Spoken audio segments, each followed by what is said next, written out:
सद्बुद्धि, सन्मार्ग और कार्य का संकल्प देना, अडिग रहे विश्वास तुम पर, ऐसा अंतः कर देना मेरे हृदय में आने में तुम्हें कोई संकोच न हो। हे गुरुदेव, मुझे नज़रों से दूर कभी न होने देना। हे गुरुदेव, मुझे नज़रों से दूर कभी न होने देना। नमस्कार, गायत्री चिंतन धारा के इस सतत प्रवाह में आपका स्वागत है।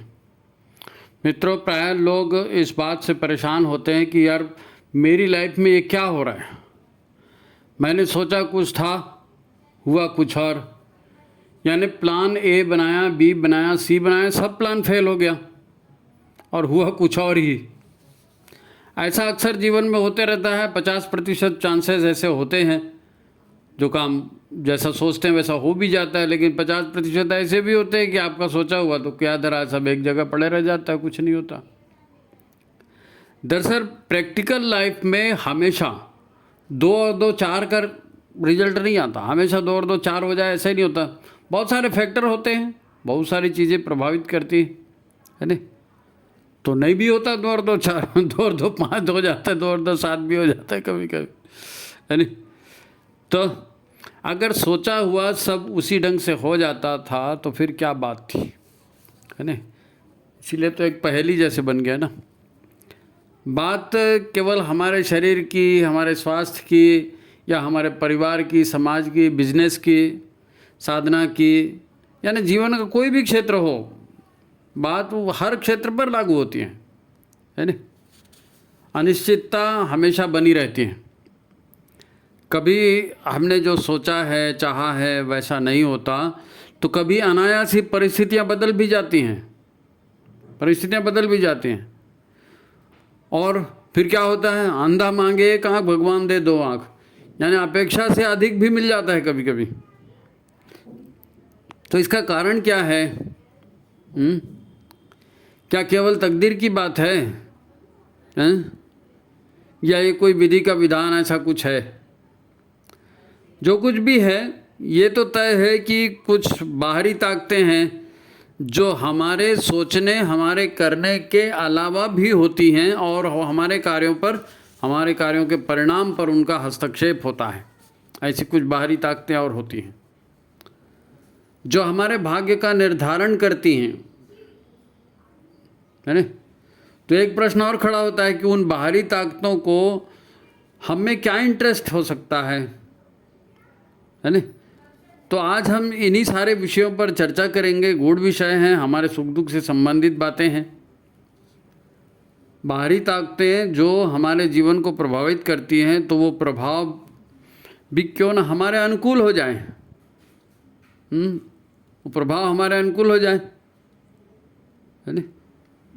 देखो, ये अलग ही तरह का विषय है। मैं नहीं जानता ये कितने एपिसोड इसके बनेंगे, तो आप बस सुनिए और लाभान्वित हो, है नहीं। तो ठीक है, आज की बात को शुरू करते हैं। मुद्दा यही था कि पवित्र शक्तियों का सहारा लेकर अपने जीवन को बेहतर बनाना, या आसुरी ताकतों की पहचान करके उनसे दूर रहना। मित्रों, जीवन खान पान, व्यायाम, कसरत, अध्ययन, परिश्रम से तो बेहतर बनता ही है, परंतु इसकी कुछ सीमाएं हैं जिनको प्रारब्ध तय करता है। प्रारब्ध वो संचित कर्म है जिन्हें हम भूल चुके हैं, जो हमने किए थे लेकिन अब भूल गए। ये तो तय है कि प्राणियों का जीवन, यानी उसमें हम भी शामिल हैं। प्राणियों का जीवन जो है सूर्य चंद्रमा की कृपा पर चलता है। 5 तत्व जो है ना, पृथ्वी, जल, वायु, आकाश, इनकी कृपा पर, उनके सदुपयोग पर जीवन चलता है। परंतु इनके अलावा भी अदृश्य शक्तियाँ होती हैं। आज हम उधर ध्यान देने का प्रयत्न करेंगे। हमको लगता है कि हमारे जीवन में कुछ अप्रत्याशित घट रहा है, तो वो भी अप्रत्याशित हमको लग रहा है वो, लेकिन वो बिना कारण नहीं है।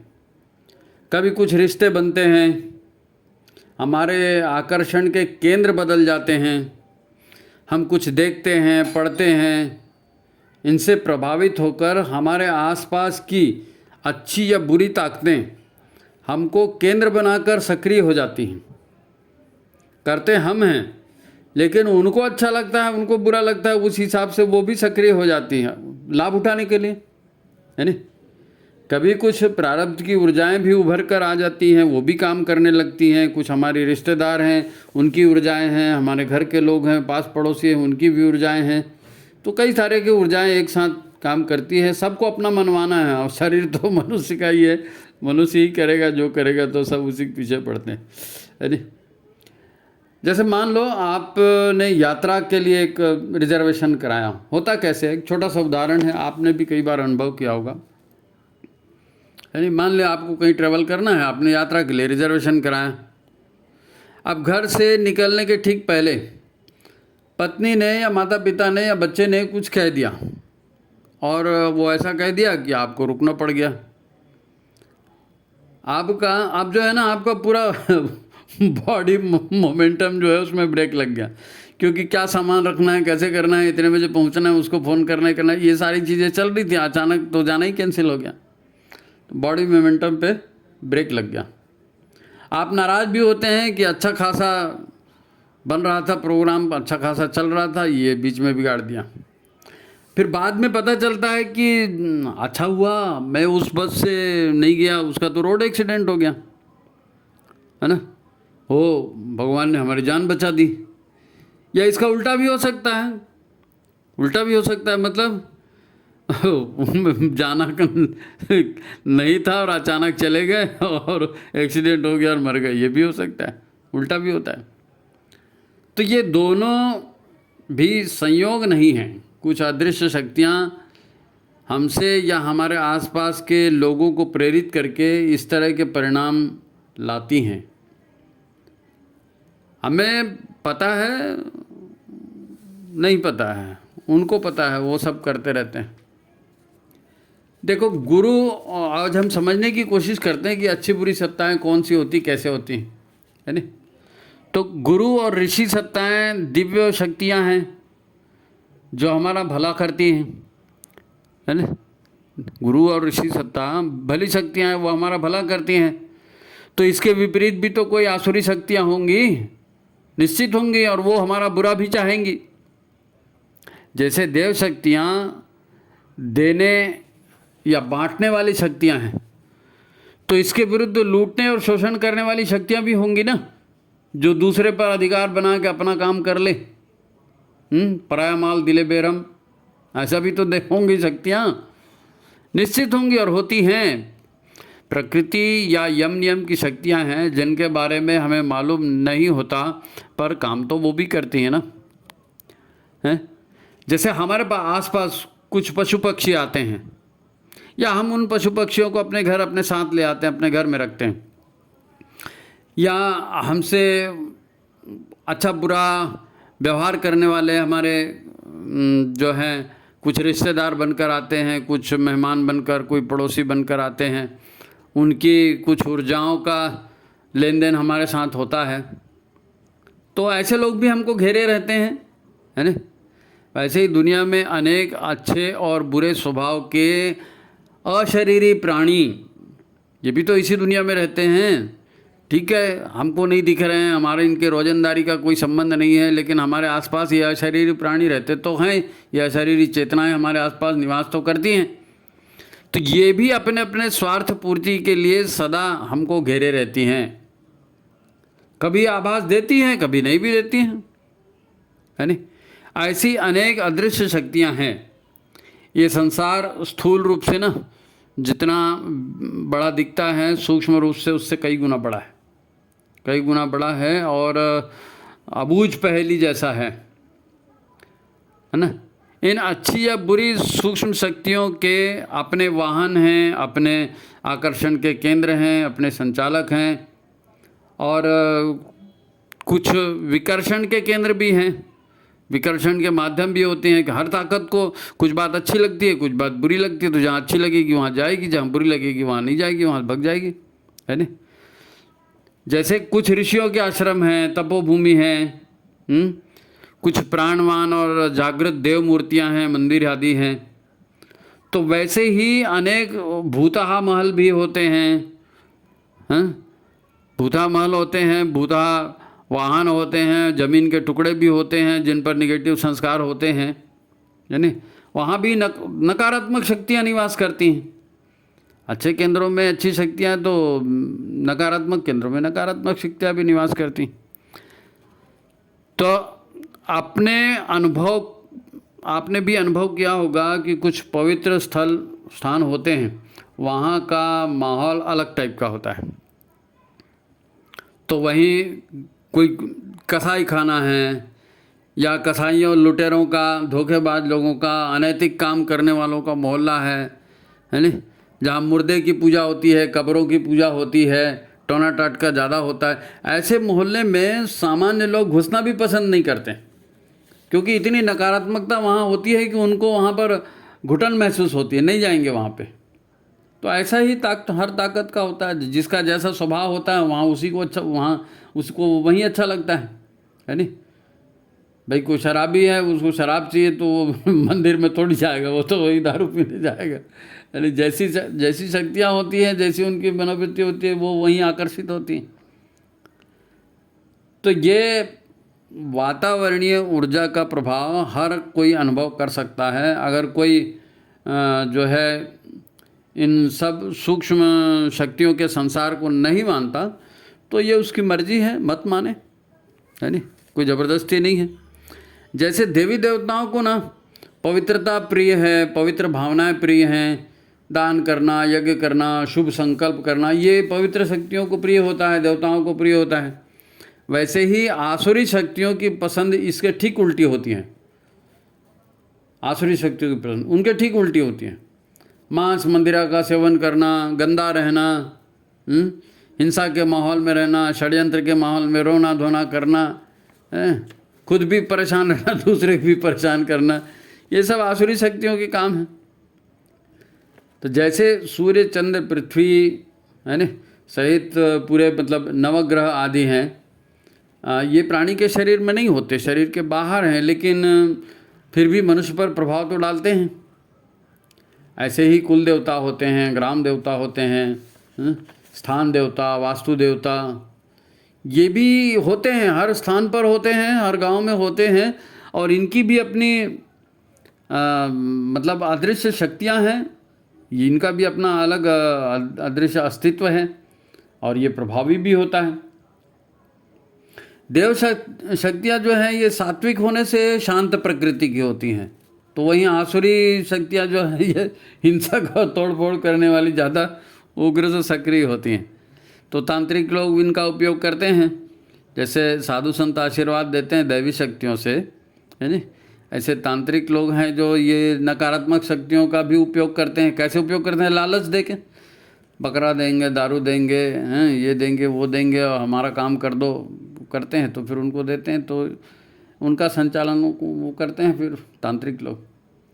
तो अनेक उल्टे सीधे काम ये उनसे फिर करवाते हैं। फिर यही ताकतें जो है ना पवित्रता के माहौल को है ना अपवित्र कर देती हैं, है ना, अपवित्र कर देती हैं। साधक जो है, जो पवित्र माहौल में रहते हैं, पवित्रता जिनको प्रिय होती है, वो गंदे माहौल में नहीं रहना चाहते, है नहीं। अच्छी ताकतें को क्यों जाएंगी गंदे माहौल में? देवता तो यह है ना पवित्रता प्रिय है, वो कभी नहीं जाएंगे गंदे माहौल में। यहाँ हम अच्छी और बुरी दोनों ताकतों की चर्चा करते हुए आगे चलेंगे, क्योंकि दुख मुसीबतों को रोकना ये भी खुशी और प्रसन्नता की बात है ना। खुशी और प्रसन्नता के लिए प्रयत्न करना वो तो है ही है, लेकिन दुखों को रोका जाए तो वो भी तो अच्छा ही है। तो देखो कोई मंदिर है या आश्रम है या मरघट है या कोई भूतिया किला खंडहर, कोई शराब भट्टी है, कोई कसाई घर है, ये सब क्या हैं? ये स्थिर ऑब्जेक्ट हैं, ये स्थिर ऑब्जेक्ट हैं, ये चलते फिरते नहीं हैं। आपके ऊपर इनका प्रभाव तब पड़ेगा जब आप इनके घेरे में जाएंगे, मंदिर के भीतर प्रवेश करेंगे, मरघट के भीतर प्रवेश करेंगे, कसाई खाने के भीतर प्रवेश करेंगे, तब उनकी वो ऊर्जा वहाँ काम करेगी, है नी, और आप प्रभावित होंगे। लेकिन ये स्थिर है ना। तो ऐसे ही वहाँ मतलब कुछ चलने वाली ताकतें भी हैं, है ना। अन्य शक्तियाँ काम करती हैं जो स्वयं चलायमान हैं, ऐसे भी ताकतें हैं, ताकतें स्वयं गति भी करती हैं। अब इनमें हम तो प्रत्यक्ष देख रहे हैं, सूर्य चंद्र ग्रह नक्षत्र ये तो गति करते ही हैं, ये भी हमारे लिए कल्याणकारी है, लेकिन ये गति करते हैं, हमारे से दूर है तो भी क्या हुआ, है ना। तो ऐसी अनेक देव शक्तियाँ और अशरीरी आत्माएं आदि भी होती हैं। अच्छा, इनमें ऐसे मनुष्य भी आते हैं ना जो तांत्रिक मांत्रिक या उनके माध्यम भी हो सकते हैं, क्योंकि ये भी चलते फिरते हैं। तो दो तरह की शक्तियाँ होती हैं, मतलब एक स्थिर शक्तियाँ हैं, उनका भी सूक्ष्म प्रभाव होता है, और कुछ चलायमान शक्तियाँ हैं, उनका भी प्रभाव होता है नी। तो जब हम अदृश्य शक्तियों की, उनके गुणों की चर्चा कर रहे हैं, तो एक और बात हमको जाननी पड़ेगी, है ना, क्योंकि मनुष्यों में भी एक गंभीर अंतर होता है, उसको भी समझना जरूरी है। मनुष्य मनुष्य में फर्क होता है ना। एक बात कही जाती है कि मनुष्य योनि जो है ये संसार में सर्वोत्तम है ना, देवत्व के उदय का, चेतना के विकास का, यानी अगर कोई माध्यम है तो मनुष्य शरीर है, ऐसी संभावना केवल मनुष्य में है।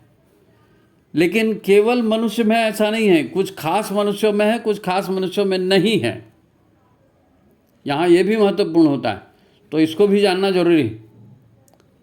मनुष्य में भी एक सूक्ष्म गंभीर भेद है ना। एक सूत्र है, सूत्र में इस बात को कहा गया है, सूक्त, सूक्त कहते हैं ना, वेदों का सूक्त होता है, ऐसे संस्कृत का सूक्त है नी। वो सूक्त कहता है कि आहार निद्रा भय मैथुनंच, आहार निद्रा भय मैथुनंच सामान्य एतत् पशुभिः नाराणाम। आहार निद्रा भय और मैथुन ये सामान्य है, पशुओं में भी यही होता है, नरों में भी यही होता है, मनुष्य में भी होता है। धर्मो ही तेषाम अधिकम विशेषः, है ना। तो पशु में या मनुष्य में, या जो मनुष्य पशुवृत्ति में लीन है और जो पशुवृत्ति में लीन नहीं है, उनमें बेसिक फर्क क्या है। धर्मो ही तेषाम अधिकम विशेषः धर्मेण हीना पशुभिः समाना, धर्मेण हीना पशुभिः समाना। तो जो धर्म के अनुसार आचरण नहीं करते वो पशु के ही समान हैं। पशु के समान मतलब पशु पाश में बंधा होता है, कर्मफल के पास में बंधा होता है, उसको कुछ समझ में नहीं आता, जैसा वो प्रारब्ध लेकर के आया है वैसे करते रहता है। कहीं मिल गया खाना, मिल गया खा लिया, डंडा मिल गया वो भी खा लिया, हैं, कोई अपोजिट सेक्स वाला दिख गया, बच्चे भी पैदा कर दिए, मौत आई, मर भी गया। तो ये वो केवल वैसे ही चलते रहता है। उसमें आत्मा की उन्नति, आत्मोन्नति ऐसा कोई विशेष करने की बात नहीं होती, क्योंकि उसके लिए आपको धर्म के आधार पर व्यवहार बनाना पड़ेगा, धर्म के आधार पर ऐसा व्यवहार बनाना पड़ेगा, नहीं तो फिर मनुष्य होते हुए भी पशु ही है। तो जिन्होंने दीक्षा नहीं ली, दीक्षा लेने से दूसरा जन्म होता है ना, द्विज बनता है आदमी, नहीं तो आदमी है पशु के ही जैसा। संस्कार ही तो पशु से अलग करते ना मनुष्य को। जो जिन्होंने दीक्षा नहीं ली, अपने गुरु से धर्म कर्तव्य का ज्ञान नहीं पाया, या धर्म कर्तव्य का व्यवहार जो नहीं करता, दीक्षा भी मिल गई लेकिन फिर भी धर्म कर्तव्य का व्यवहार नहीं करता, तो वो शरीरधारी मनुष्य तो है, परंतु वो मनुष्य योनि में तो है, लेकिन कर्म योनि उसकी चालू नहीं हुई, कर्म योनि चालू नहीं हुई। तो कर्म योनि का लाभ उसको कैसे मिलेगा, नहीं मिल पाएगा, है नी। शरीरधारी मनुष्य तो है लेकिन वही कर्म कर रहा है ना, नया कर्म कर ही नहीं रहा है, मुक्ति के प्रयास ही नहीं कर रहा है, कुछ यज्ञ काम कर ही नहीं रहा है, कर्म बंधनों के पास में है, कर्म बंधनों के पास में वैसे पड़ा पड़ा मर भी जाएगा। ऐसे लोगों को हमारे यहाँ शुरू से निगुरा कहा गया है। निगुरा मतलब जिसने विकास के लिए कोई प्रयास ही नहीं किया, जिसने विकास के लिए अपना कोई मार्गदर्शक गुरु ही नहीं चुना, तो उसको निगुरा और हे कहते हैं। ये मनुष्य मनुष्य में फर्क है। एक वो है जो गुरु के निर्देश पर जीता है और दूसरा वो है जो गुरु के निर्देश पर नहीं जीता है। तो दोनों में बहुत ज़्यादा फर्क है नी, दोनों में बहुत ज़्यादा फर्क। तो कर्मकांड तो मात्र कर्मकांड है, वास्तविक कसौटी यही है कि गुरु के बताए मार्ग का अनुसरण कितना हो रहा है नी। अगर जो शिष्य है वो करिष्ये वचनम तव कह के पूरी तरह से गुरु के आधार पर जी रहा है, जीना शुरू कर दिया है तो फिर वो दुनिया की सबसे बड़ी ताकत से जुड़ गया, जान लो। दुनिया की सबसे बड़ी ताकत से जुड़ गया, ऐसा जान लो, अगर जी रहा है उसके आधार पर तो।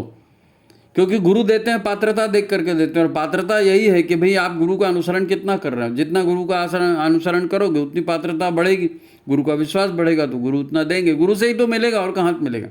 भगवान भी गुरु रूप में ही आते हैं ना देने के लिए।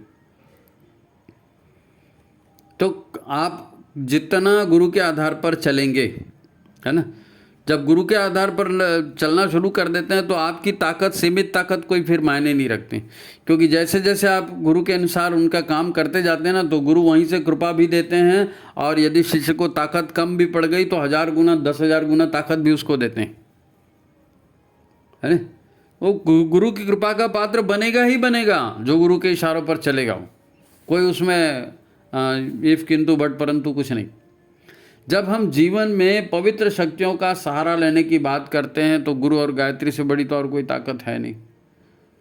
तो जीवन में पवित्र शक्तियों का सहारा लें तो उसका आधार ही यही है, गुरु और गायत्री। उसी के आधार पर तो आगे बढ़ेंगे ना। लेकिन इसकी चर्चा हम लोग हमेशा करते रहते हैं, तो आज हम आगे चलते हैं, दूसरा काम, है ना। आप ये कह सकते हैं कि भाई हमने तो किसी का कुछ नहीं बिगाड़ा, हैं, कोई हमारा क्यों कुछ बिगाड़ेगा या बिगाड़ने का प्रयत्न करेगा। तो एक अर्थों में आपका कहना ठीक है कि हमने किसी का कुछ नहीं बिगाड़ा, तो लेकिन आप आज को ही देख रहे हो ना, केवल वर्तमान को देख रहे हो, है ना। परंतु पिछले प्रारब्ध को तो आपने नहीं देखा। बिना कारण कुछ नहीं होता इस संसार में, बिना कारण कुछ नहीं होता। आज आपको पता नहीं चल रहा है पर कारण तो है। इसका एक सामान्य फार्मूला है। कोई भी मनुष्य या पशु कहाँ जाता है, कोई भी मनुष्य या कोई भी पशु कहाँ जाता है या कहाँ जाकर वह रुकता है, तो वो वहीं जाएगा जहाँ उसे कुछ न कुछ लाभ होगा, कुछ भोगों का आकर्षण होगा, कुछ आराम मिलेगा, वहीं तो जाएगा, वहीं जाएगा घूम फिर करके। जो भी जिस माहौल में रहने का आदी है या जिसका जैसा स्वभाव है वो वहीं जाएगा। अब ये बात जो है अशरीरी प्राणियों या अशरीरी आत्माओं के लिए भी लागू होती है। कौन किसके लिए? पहला तो हमने कहा था जो स्थिर ताकतें हैं, कसाई घर हो गया, कोई मुर्दा खाना हो गया, कोई खंडहर महल का कुछ हो गया, किला विला, तो वहाँ वो तो हिल नहीं सकता। लेकिन जो अशरीरी ताकतें, अशरीरी प्राणी जो है वो तो इधर उधर जा सकते हैं ना। तो वो ऐसे जगह में आकर्षित होते हैं जहाँ उनके मनपसंद माहौल होता है ना। और दूसरी बात यह कि उनके पास शरीर नहीं है। अब ऐसे माहौल में वो पहुँच भी गए, आपने दुश्चिंतन किया, आपने वैसा माहौल बनाया, बुरा माहौल किया, बकरा शकरा काटा, वो सब आपके पर जो भी बुरा काम किया तो बुरी ताकतें आ जाएंगी, अच्छा काम किया तो अच्छी ताकतें आ जाएंगी, है ना। मगर बुरी ताकतें आती हैं तो क्या है कि उनमें भोगों की तीव्र कामना होती है, और ये तीव्र कामना जो है ना, ये सब उनसे उल्टे सीधे सारे कर्मकांड करवाती है। क्या है, आप जानते हैं जब हम यज्ञ करते हैं, पूजा आदि करते हैं, देव शक्तियों को आमंत्रित करते हैं, उनका आह्वान करते हैं, तो क्या करते हैं? देव शक्तियाँ ऐसे ही बोला आ जाओ आ जाओ बोलने से आ जाती है क्या? नहीं, ऐसे नहीं आती, है ना। हमको पवित्रीकरण करना पड़ता है, मन वाणी अंतःकरण में पवित्रता का भाव करना पड़ता है नहीं, इंद्रियों में पवित्रता का भाव करना पड़ता है, न्यास प्राणायाम, ये सब पवित्रता बढ़ाने वाले कार्य हम करते हैं ना। तो इन क्रियाओं को यदि हम भावपूर्ण ढंग से पूरा करते हैं तो देव शक्तियाँ जो हैं ये सत्संकल्प, सच्चिंतन और सत्कार्य, है ना, यज्ञ आदि जो भी लोक सेवा के काम उसमें आकर्षित होती हैं और आती हैं। लेकिन हम करते हैं तब हमने वैसा भाव भूमि बनाई, वैसा मनोभूमि बनाई, वैसा काम किया तो देव शक्तियाँ आकर्षित होकर आ गई, है ना।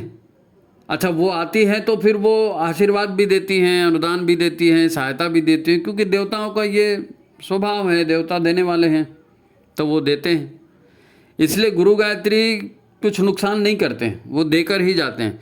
इसके विपरीत जो भोगवादी आसुरी ताकतें हैं उनको बुलाना नहीं पड़ता दुष्टता को, आसुरी ताकतों को बुलाना नहीं पड़ता। वो तो नकारात्मक या जो भोगों का माहौल देख लेते हैं ना, तो खुद ब खुद वहाँ लार टपकाते पहुँच जाते हैं, खुद ब खुद पहुँच जाते हैं।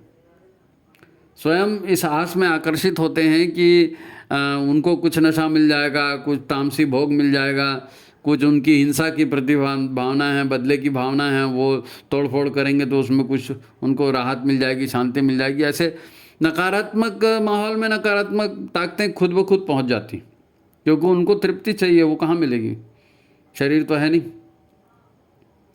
तो उन्हें भी कुछ मज़ा आएगा ये सोच के वो खुद ब खुद चले आते हैं। अब उनका शरीर तो है नहीं, इंद्रियां है नहीं, है नहीं, तो जो जो वो सीधा भोग सकती हैं उतना भोगती हैं, नहीं तो स्वतः उस माहौल में रहती हैं, फिर स्वतः उस माहौल में रहती हैं। उनकी भूख जो है ना, ये केवल मानसिक और भावनात्मक होती है, वो वहीं रहना शुरू कर देती हैं जहाँ उस तरह का माहौल होता है नहीं, या फिर किसी को माध्यम बना लेते हैं और उसके माध्यम से भोग करते हैं, है नहीं।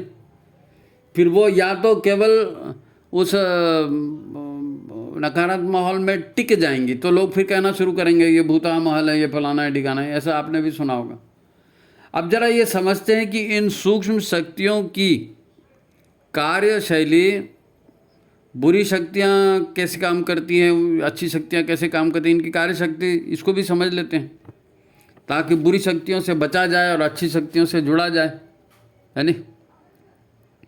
तो इन सूक्ष्म शक्तियों का सीधा सीधा जो है संबंध, बुरी शक्तियों की बात कर रहा हूँ मैं, इन बुरी शक्तियों का सीधा सीधा संबंध हमारे मस्तिष्क और स्नायु तंत्र से होता है। ये आते हैं और सीधा हमारे शरीर पर ही कब्जा करने की कोशिश करते हैं, हमारे मस्तिष्क और हमारे स्नायु तंत्र पर, है नहीं।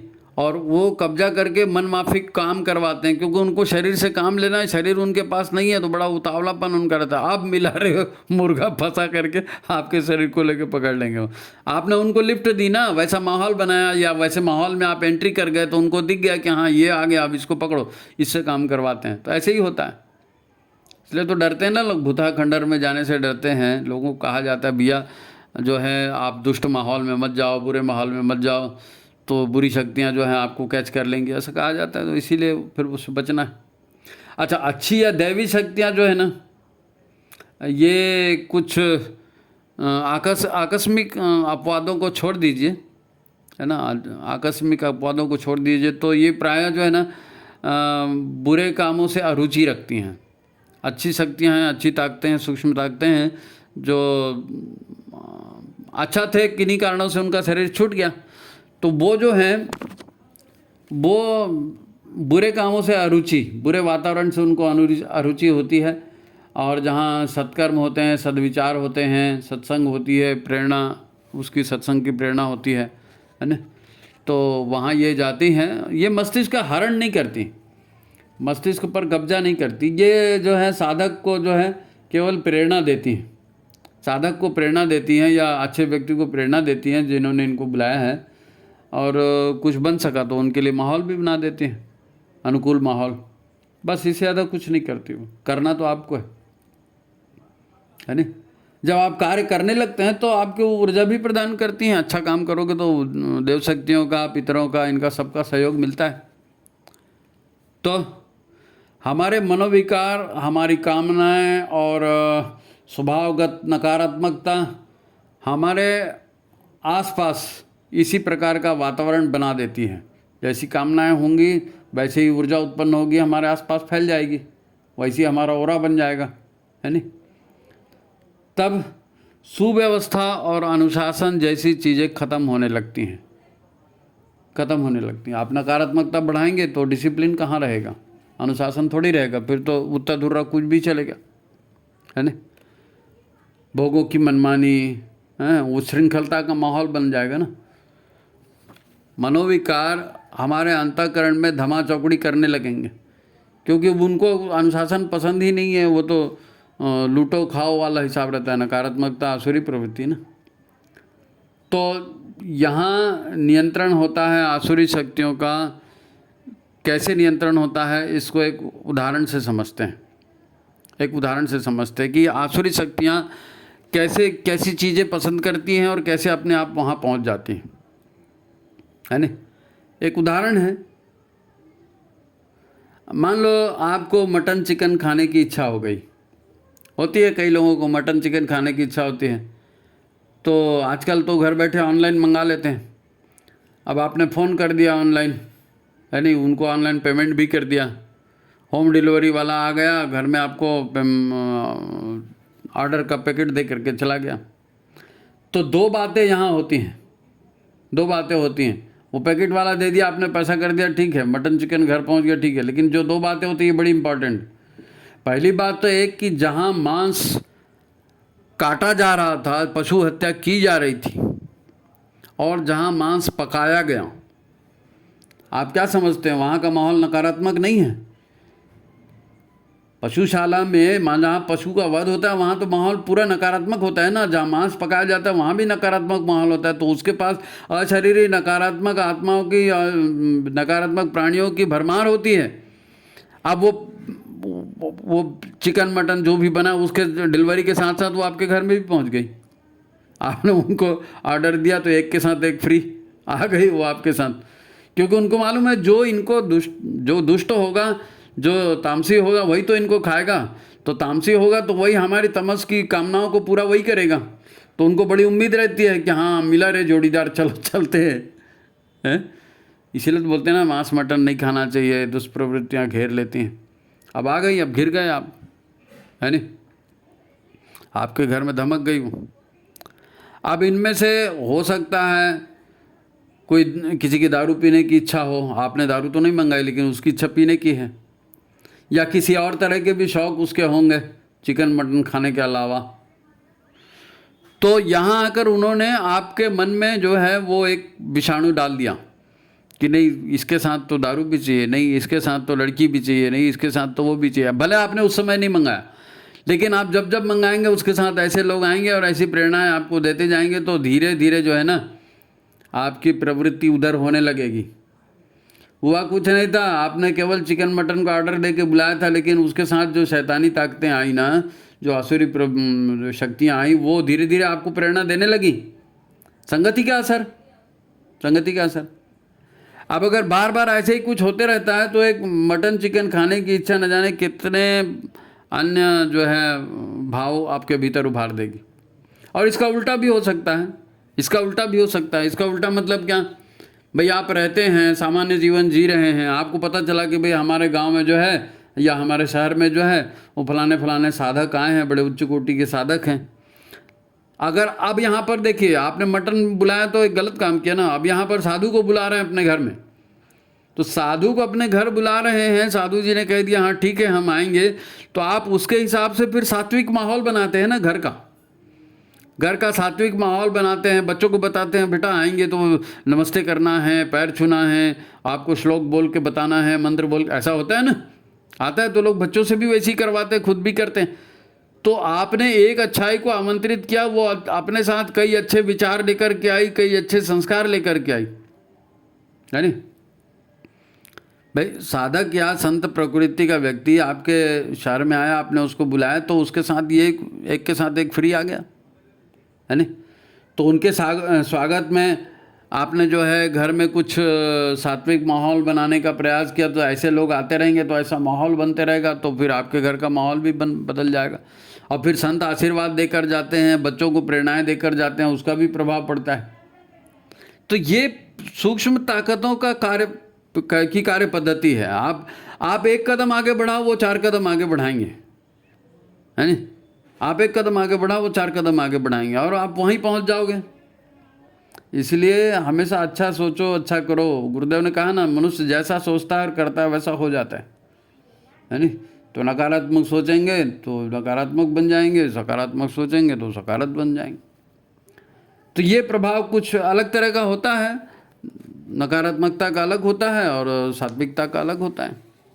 तो एक उदाहरण बताया आपको, आपने मन वचन कर्म से आप आसुरी या दैवी ऊर्जाओं के संपर्क में हैं।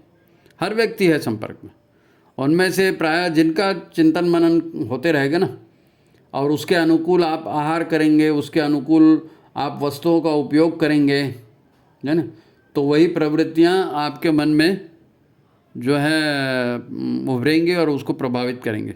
एक छोटा सा उदाहरण और सुन लीजिए, जैसे अगरबत्तियां हैं। अब सुगंधित अगरबत्तियां आप लगा रहे हो या सेंट वगैरह का उपयोग, बहुत से लोग करते हैं सेंट वगैरह का उपयोग। अगर आप घर में कपूर जलाते हैं, है ना, शुद्ध गाय के घी का दिया जलाते हैं, खस, चंदन, ऐसी पवित्र वस्तुओं की प्राकृतिक सुगंध का उपयोग करते हैं, तो आप अनजाने ही देव शक्तियों को, सज्जन शक्तियों को आमंत्रित कर रहे हैं, है नहीं। अच्छी खुशबू है, सात्विक है, तो वो सात्विक प्रवृत्ति के लोग आकर्षित होंगे। यदि आप अन्य तरह के बाजारू सस्ते सेंट का उपयोग करते हैं, तिगड़म पगड़म केमिकल का इनका उनका उपयोग करते हैं, तो फिर तेज सुगंध वाले को तो भूत प्रेत ज़्यादा पसंद करते हैं जी, वो तो वैसे ही पहुंच जाएंगे वहाँ पर। या जो जिनके घर में दारू की बास आ रही है, मटन शराब की बास आ रही है, ठीक साफ सफाई नहीं हो रही है, माहौल वैसा हो गया, तो फिर वैसी शक्तियाँ आएंगी। तो कुछ खास तरह के वातावरण में जाकर कुछ खास तरह की बातें हम सोचते हैं, उस तरह का व्यवहार करते हैं, तो भीतर की ऊर्जाओं का तालमेल जो है ना, ये डिस्टर्ब हो जाता है। और ये डिस्टर्ब हम खुद करते हैं, हम खुद करते हैं। इसलिए हमको कहीं भी जाना है सोच समझ करके जाना है, कहीं भी मित्र बनाना है तो सोच समझ कर मित्र बनाना है, कुछ पढ़ना है, कुछ खाना पीना है, तो बिना सोचे समझे नहीं करना है। देखो, भौतिक संसार भौतिक ऊर्जाओं से चलता है ना। हमें ये सब पढ़ाया भी गया है, हिस्ट्री जो हमने फिजिक्स केमिस्ट्री और ये सब पढ़ा, तो ये भौतिक संसार की बातें हमने पढ़ा। मगर जीवन एक अलग ही चीज़ है भाई, जीवन एक अलग ही चीज़ है। यहाँ भौतिक ऊर्जाओं के अलावा भाव संवेदनाओं से और चेतना के प्रभाव से जीवन चलता है, भाव संवेदनाओं से और चेतना के प्रभाव से चलता है। ये केवल ग्लूकोज, ऑक्सीजन, आयरन, प्रोटीन का गणित नहीं है नहीं। हमारे संबंधी कैसे बन गए, हमारा आर्थिक नुकसान कैसे हो गया, हमको कोई रोग बीमारी लग गई, कैसे लग गई, तो ये बहुत सारी बातें हमको लगता है कि ये अचानक हो गई, ये अचानक हुई। तो ये अचानक कुछ नहीं होता, ये सारा ऊर्जाओं का खेल है, सारा ऊर्जाओं का खेल है, देव शक्तियों और आसुरी शक्तियों का खेल है। इन सब के सम्मिलित संतुलन का परिणाम होता है जीवन, है ना। आज आपको लग रहा है कि हमको रोग मिल गया, हमका नुकसान हो गया या हमको ये मिल गया, तो वो अचानक कुछ नहीं हुआ है, अचानक कुछ नहीं हुआ है। आपने अदृश्य रूप में पहले किया रहा होगा, वो भी आपको मिल रहा है। अच्छा किया तो अच्छा मिला, बुरा किया तो बुरा मिल गया।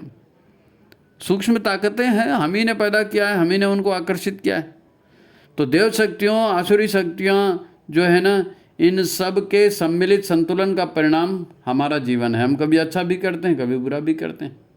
तो ये बैलेंस हमारा कैसा है, ये हमको खुद को देखना पड़ेगा, है नहीं। अगर हम बस क्रिया प्रतिक्रिया में उलझे जीवन काट देते हैं तो जीवन कैसे बदलेगा, जीवन कैसे बदलेगा, जीवन नहीं बदलने वाला है। तो वही है, नर होकर के भी पशु के जैसे, है नहीं।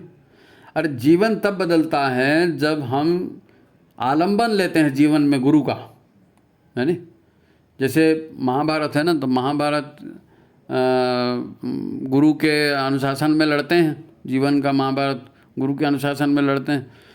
तो आप ठीक है, कई लोग सोचते हैं कि देखो हमने गुरु बनाया, फिर भी हमारे जीवन में तकलीफ आ गई, मुसीबत आ गई। तो ये आएंगी, ये तकलीफ़ें मुसीबत आएंगी, क्योंकि उन नकारात्मक भावों का निष्कासन भी होना है जो पहले से इकट्ठा करके रखा है।